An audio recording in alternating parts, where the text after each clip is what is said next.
प्यारे बच्चों, आप सभी लॉकडाउन के कारण अपने अपने घरों में हैं। ऐसे समय में हम लेकर आए हैं आपके लिए डिजी साथ कार्यक्रम।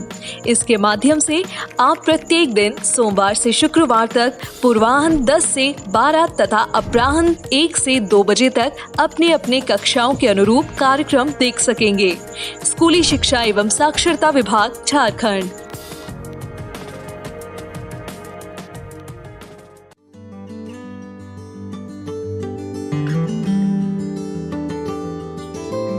जोहार, JCERT की डिजिटल शाला में आपका स्वागत है। आज के सत्र में हम कक्षा 7 के हिंदी विषय की पुस्तक भाषा मंजरी के पाठ पोठी के बारे में जानेंगे। नमस्कार छात्रों, डिजी साथ कार्यक्रम में आपका स्वागत है। आज मैं जयंत कुमार हिंदी विषय के साथ आया हूँ। आज हम लोग पोठी शीर्षक कहानी के बारे में जानेंगे, जिसके लेखक वाल्टर भेंगरा तरुण हैं। तो आइए सबसे पहले उनके बारे में जानते हैं। वाल्टर भेंगरा तरुण जी का जन्म 10 मई 1947 ईस्वी को झारखंड के खूंटी जिले के अमृतपुर नामक स्थान पर हुआ था। वाल्टर भेंगरा तरुण मूलतः हिंदी में लिखने वाले झारखंड के वरिष्ठ आदिवासी कथाकार हैं। 60 के दशक से कहानी लिखने वाले इस कथाकार ने आदिवासियों की सच्ची और प्रामाणिक तस्वीर प्रस्तुत की है। इनकी पहली कहानी वह कौन थी अगस्त 1963 में प्रकाशित हुई थी। इनकी कहानियों में जंगल, जमीन और जीवन को बचाने की जद्दोजहद का चित्रण स्वाभाविकता एवं प्रामाणिकता से दर्ज है। अभी हमने पाठ के लेखक के बारे में जाना। वाल्टर भेंगरा तरुण वास्तव में झारखंड के आदिवासी समाज के एक बड़े जानकार हैं। उन्होंने अपनी इस कहानी में कुछ खास समस्याओं की ओर ध्यान आकृष्ट किया है। आइए हम लोग उन बिंदुओं को जानते हैं जिसे ध्यान में रखकर इस कहानी की रचना की गई है। सबसे पहला बिंदु है झारखंड के ग्रामीण जीवन का चित्रण। लेखक इस कहानी में ग्रामीण जीवन का चित्रण भली भांति कर पाए हैं। उन्होंने संपूर्ण झारखंड के लोगों के बारे में इस कहानी में जानते हुए लिखा है कि वास्तव में गांव का परिवेश कैसा होता है। दूसरा बिंदु, जैव विविधता में कमी। छात्रों, आज हमारे खेतों में कई प्रकार के उर्वरकों का प्रयोग किया जा रहा है। रासायनिक उर्वरकों के प्रयोग के कारण जैव विविधता में कमी आई है। खेतों में जो बहुत सारे जीव एक साथ रहते हैं, निवास करते हैं, उन जीवों में कमी आई है। इस पर ध्यान आकृष्ट किया है। और तीसरा बिंदु, फसल की उपज पर बुरा प्रभाव। पर्यावरण, वायुमंडल, जलवायु आदि के कारण फसल की उपज पर बुरा प्रभाव पड़ रहा है। समय पर वर्षा नहीं हो पाता। समय पर अगर वर्षा हो भी जाती है तो बाद में सूखा पड़ जाता है। इन सब के कारण भी फसल की उपज पर बुरा प्रभाव पड़ता है। चौथा बिंदु देखते हैं, गांव से शहर की ओर पलायन।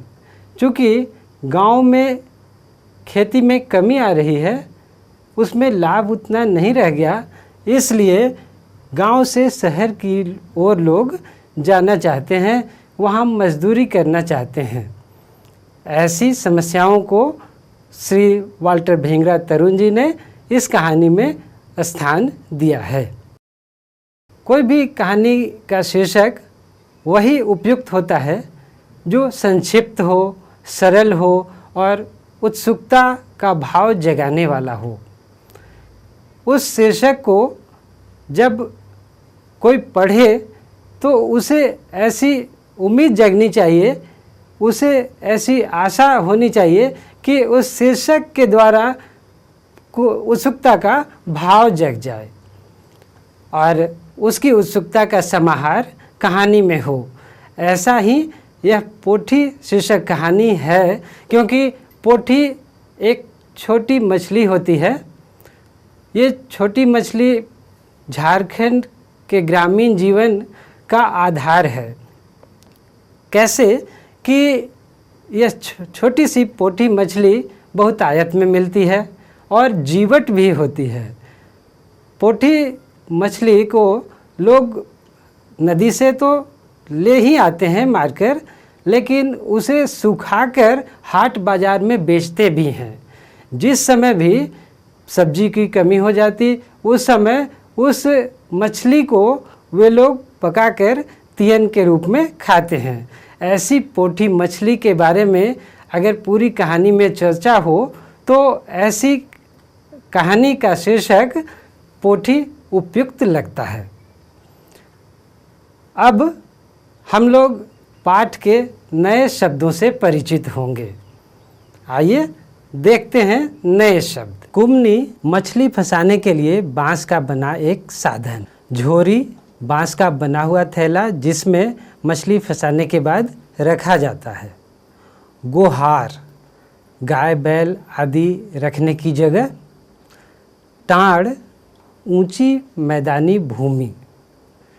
गोड़ा धान का एक प्रकार जो कि अक्सर गर्मी के दिनों में होता है। पीढ़ा बैठने के लिए लकड़ी का बना साधन। डुभनी कटोरी को कहते हैं, कटोरा से जो थोड़ा सा छोटा। तियन झारखंड के क्षेत्र में तियन सब्जी को कहते हैं। चौड़ा खेत का एक प्रकार है। रांधना का अर्थ होगा पकाना।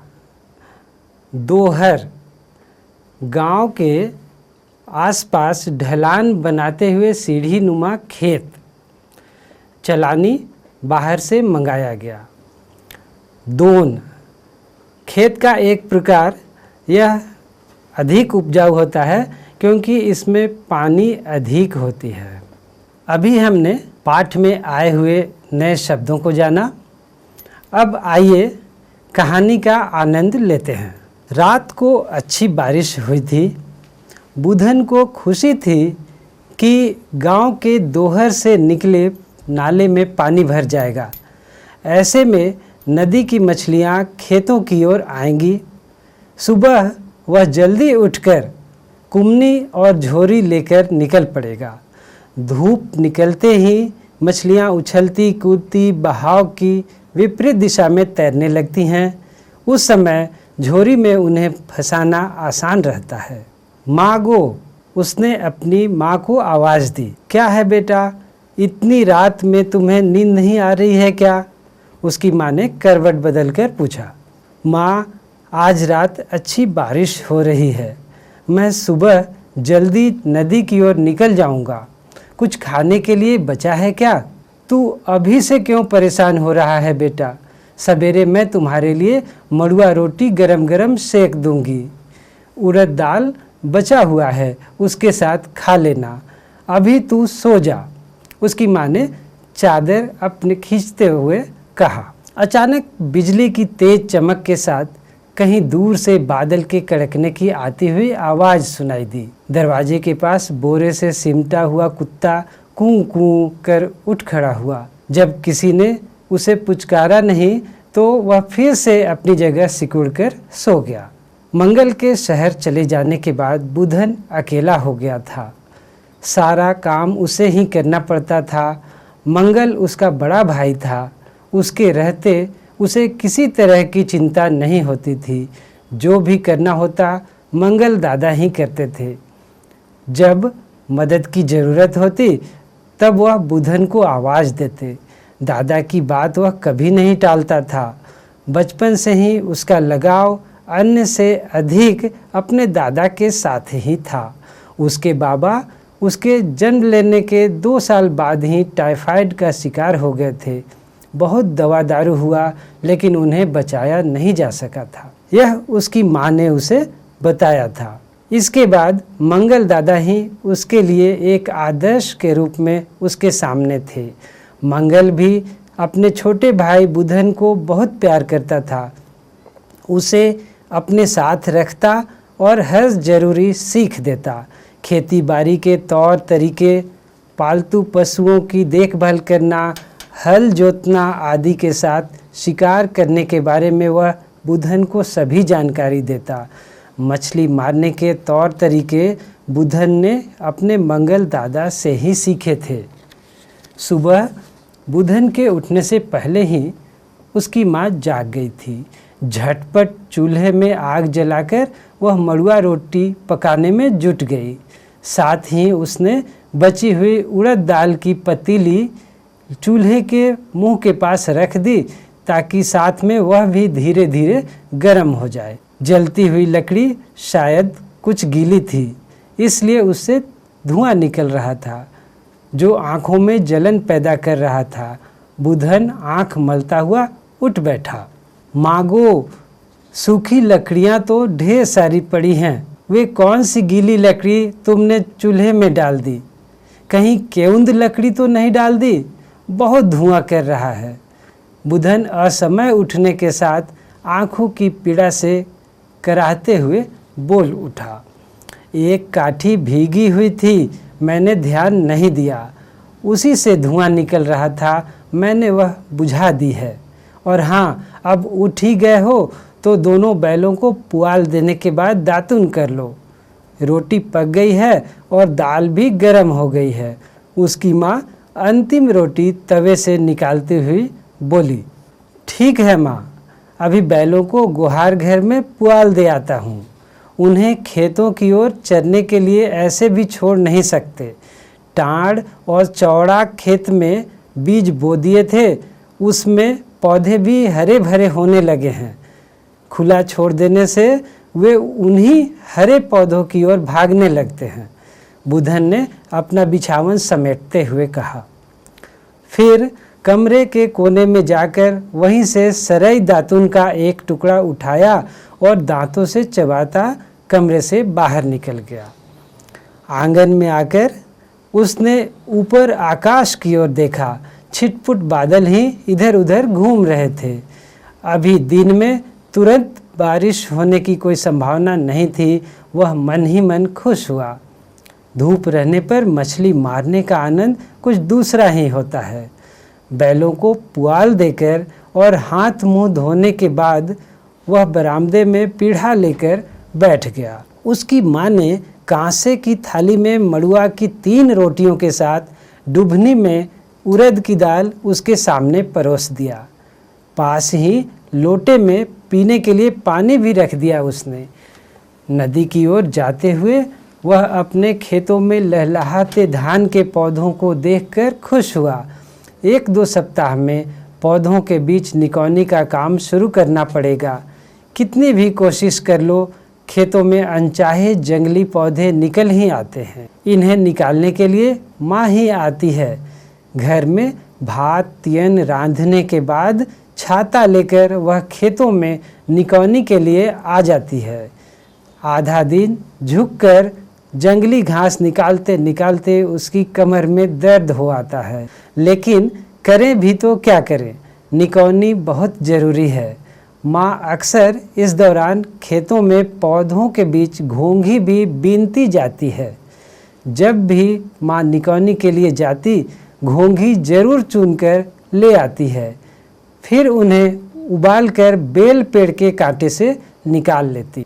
नदी के मुहाने पर पहुंचकर बुधन जाल वाला झोरी निकालकर दोहर की ओर से आने वाले नाले में डालता और फिर उसे उठा लेता।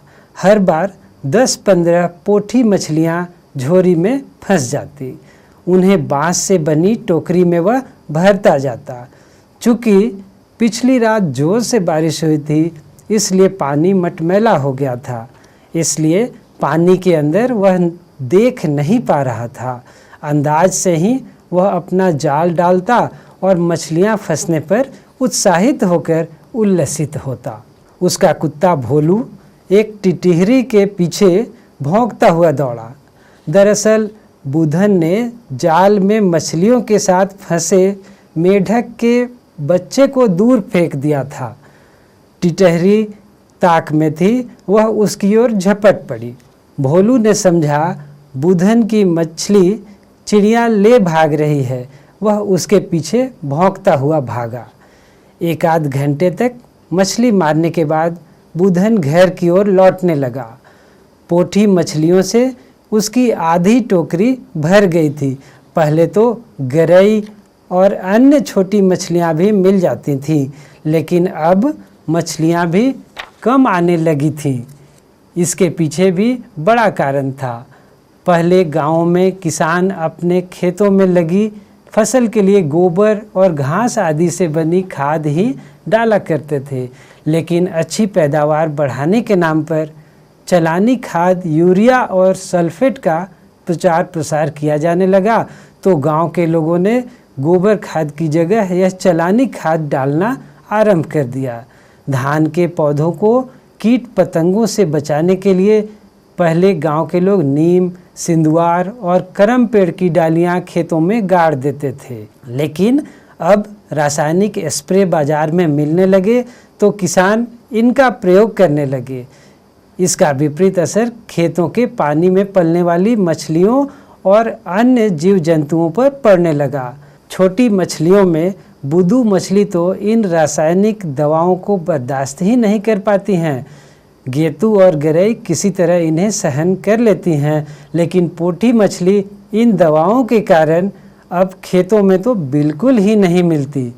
नालों और नदी में ही पोठी मछली दिखाई देती है। पोठी मछली के साथ ऐसा है कि इन्हें सुखाकर साल भर तियन पकाकर भात के साथ खाया जा सकता है। इन परिस्थितियों पर विचार करता हुआ बुधन अपनी गांव की ओर लौट रहा था। वह चिंतामग्न हो गया। अब पहले की तरह बारिश भी नहीं होती। समय पर पानी बरसा तो बीच में सूखा पड़ जाता। अब पिछले साल की ही तो बात है, धान के पौधे लहलहा रहे थे, बीज भी फूट चुके थे। 2-3 सप्ताह में बीज पकने भी लगते, लेकिन अचानक आंधी तूफान और तेज हवाओं ने सारी उम्मीदों पर पानी फेर दिया। खड़ी फसल पानी और तेज हवा के दबाव में जमीन से सट गई। पूरी फसल बर्बाद हो गई। आंखों में आंसू आ गए थे किसानों के। अरे बुधन, क्या सोच रहे हो? अचानक सोमा काका की आवाज़ ने बुधन को वर्तमान में ला खड़ा कर दिया। जोहार काका। कुछ नहीं काका, यही खेती बाड़ी के भविष्य के बारे में सोच रहा था। अब पहले जैसा कुछ भी नहीं हो रहा है, बुधन ने थोड़ा झेपते हुए जवाब दिया। हाँ बेटा, अब पहले की तरह कुछ भी नहीं रहा, सोमा काका ने हामी भरते हुए कहा। सब कुछ बदल रहा है बेटा। खेत खलिहान से लेकर गांव घर सब जगह बदलाव आ रहा है। हमने तो इसी खेती बाड़ी के बदौलत जिंदगी काट ली, लेकिन अब ऐसा नहीं लगता है। जितनी मेहनत करो उसका आधा भी इन खेतों से नहीं निकल पाता है। लाचारी और विवशता थी सोमा काका की आवाज़ में। हाँ काका, आपने तो दुनिया देखी है। हम तो जब से बड़े हुए हैं यही देख रहे हैं कि खेती बाड़ी में अब कोई खास फायदा नहीं रहा। इसलिए तो मंगल दादा गांव छोड़कर शहर में काम करने चले गए, बुधन ने कहा। हाँ, मौसम का यही हाल रहा तो गांव में रहेगा कौन? पेट भरने के साथ तन ढांकने के लिए कपड़ा लत्ता और अन्य चीज़ों की भी तो दरकार है। धान बेचें या बचा कर खाएं। बस धीरे धीरे जवान लोग तो गांव छोड़कर शहर की ओर चले ही जाएंगे। सोमा काका की आवाज़ में निराशा साफ झलक रही थी। बुधन सोचने लगा, खेतों से गरई, गेतू और बुदू मछलियां तो गायब हो ही रही हैं, बस बच गई यह पोठी मछली। छात्रों, अभी आपने कहानी सुना। इस कहानी की भाषा अंचल विशेष की भाषा है। इस कहानी को हम लोग आंचलिक कहानी के रूप में रख सकते हैं। आंचलिक कहानी क्या होती है? आंचलिक कहानी जब किसी अंचल विशेष के शब्दों, वहाँ के जीवन, संस्कृति आदि को बताने के लिए लिखी जाती है तो ऐसी कहानी अंचल विशेष की कहानी होती है। तो अगर आप देखेंगे तो इस कहानी में कुमनी, डुभनी, झोरी, पीढ़ा आदि शब्दों का प्रयोग हुआ है। ये शब्द झारखंड की आंचलिक विशेषताएं हैं। इन क्षेत्रों में ऐसे शब्द प्रचलित हैं जो सामान्य जन की बोली में प्रयुक्त होते हैं। ऐसे आंचलिक शब्दों का प्रयोग होने के कारण इसकी भाषा को हम लोग आंचलिक भाषा में गिन सकते हैं। इस कहानी में झारखंड के ग्रामीण जीवन का चित्रण है। खेती में रासायनिक उर्वरक और कीटनाशक के प्रयोग बहुत तेज़ी से बढ़ गए हैं, जिसके कारण नष्ट होती जैव विविधता हमें दिखलाई पड़ती है।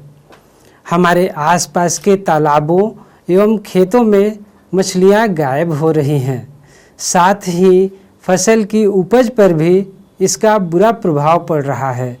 लोग गांव से पलायन कर रहे हैं।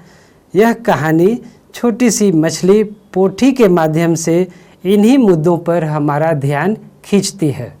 तो बच्चों, आज हमने पोठी शीर्षक कहानी पढ़ा। अब हम लोग इस कहानी से जितनी भी शिक्षा लिए हैं उसे अपने जीवन में उतारेंगे और अगली कक्षा में हम फिर मिलेंगे। तब तक के लिए धन्यवाद।